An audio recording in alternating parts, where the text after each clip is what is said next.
Alors aujourd'hui, on est sur le site de Wurth, un entrepôt logistique situé à Erstein dans le Bas-Rhin. C'est un projet qu'on a commencé en 2024. Oui, aujourd'hui, on accompagne le client dans un projet de remodeling sur une grosse partie de son entrepôt. J'ai mis un petit manchette là-bas. Ah, t'as fait ça? Oh, c'est propre! Super.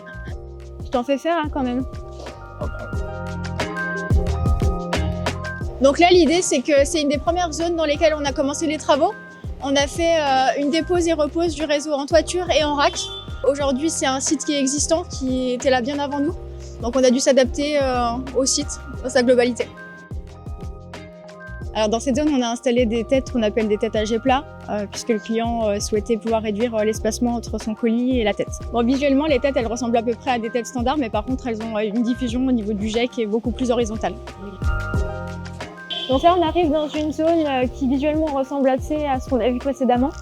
Mais là, la grande différence, c'est qu'on va venir stocker des produits liquides inflammables. Donc ça va être une protection qui sera différente puisque on sera plus seulement sous eau, mais avec un additif qu'on appelle un émulseur, qui est Simpliface comme le nom de la réglementation. Petite particularité sur le chantier, on a travaillé avec nos collègues pour la partie CVC. Donc ils ont installé plusieurs CTA sur une des méthanines. Et nous, on est venu protéger les moteurs et les filtres. Et également, on voit le derrière, c'est toute la partie protection sous obstacle liée à l'organe. Donc là, on se trouve devant la cuve et le proportionneur qui vont nous permettre de faire de la mousse dans les deux halls qu'on a vus précédemment. Donc on a un poste pour la toiture et un poste pour les racks. Donc c'est des postes qui sont sous eau mais additivés. Donc là, l'idée, c'est que sur l'ensemble du projet, on va retrouver 15 postes sous eau, 7100 sprinklers et 50 RIA.